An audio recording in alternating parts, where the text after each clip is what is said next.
hay varios planos temporales. Una cosa es el fiscal ante los medios como figura mediática, y allí hay responsabilidad de los medios. Y otra cosa es cómo nos conocemos los abogados en el foro. Los abogados en el foro nos vemos las caras y nos vemos los corazones. Todos nos conocemos nuestras virtudes y nos conocemos nuestros defectos. Voy a darte un ejemplo. Quien te habla es un crítico de la sentencia, pero no soy un crítico de la juez. No sé si ustedes habrán medido mediáticamente que prácticamente ya no hay ataques a la ciudadana juez.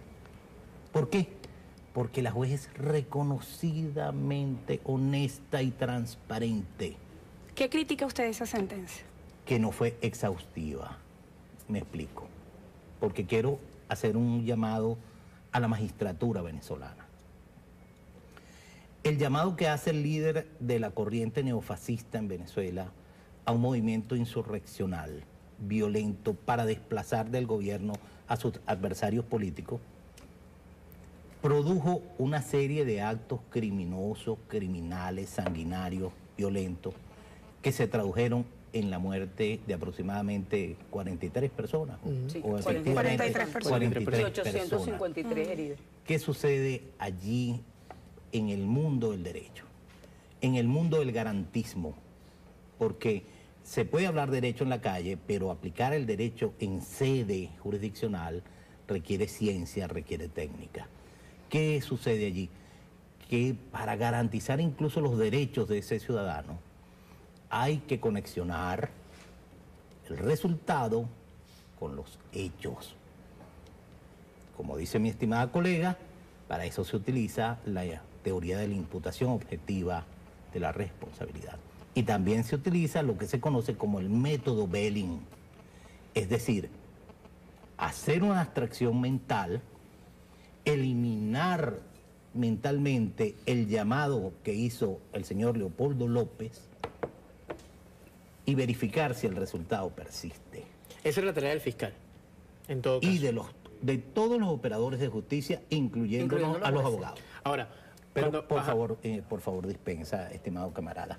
Entonces, si tú eliminas el llamado al fiscal mediante una abstracción mental y el resultado persiste, él es inocente.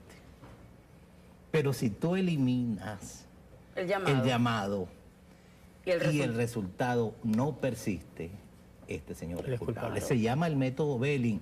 Fue creado prácticamente en el siglo XVIII. Ese es el pan nuestro de cada día. Entonces nosotros tenemos que afianzar y potenciar la juridicidad para que el garantismo sea una expresión del Estado democrático, social, de derecho y de justicia. Sí. El Estado democrático, social, de derecho y justicia no puede permitir que se pongan en riesgo o se afecten valores fundamentales como el valor de la vida.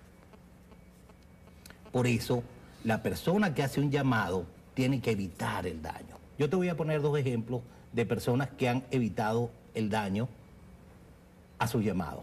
Uno, la señora esposa de Leopoldo López, la señora Tintori.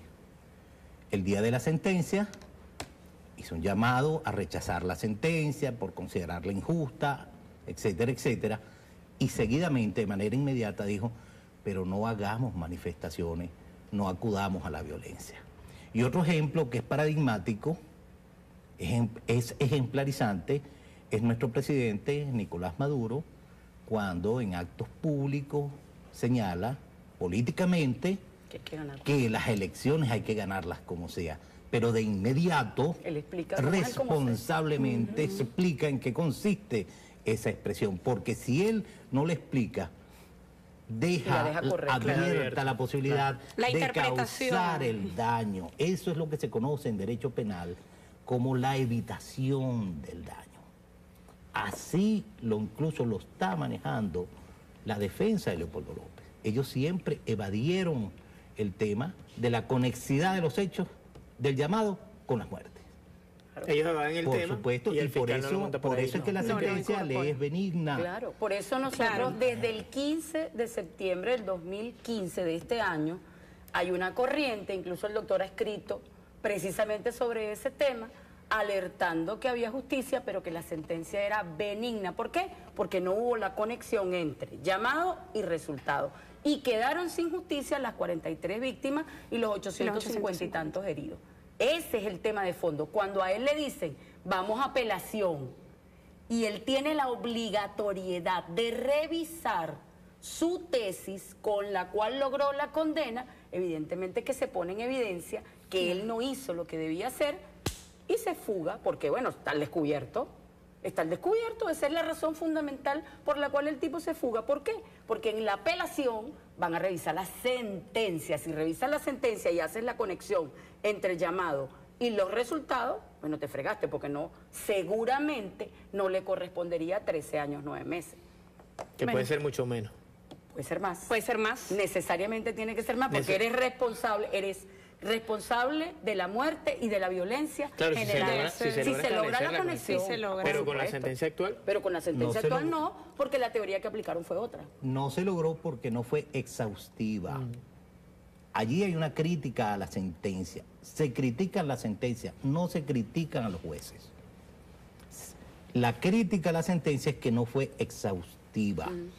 En argumentación, los grandes maestros enseñan, el excelso maestro Bielsa, Coppi, el profesor Enrique Abas, explica que hay que evitar lo que se conoce como síndrome Pilatos de parte del juez. Es que el juez queda como un elemento absolutamente objetivo, neutral, químicamente puro. Se lavó las manos. Y se lavó las manos y no intentó más allá. ¿Qué sucede con el síndrome Pilatos en un Estado democrático, social, de derecho y de justicia? El síndrome Pilatos limita la garantía y limita la democracia. Fíjese, tenemos que hacer una pausa. Hay varias, acá tengo varias preguntas, Jordán, también.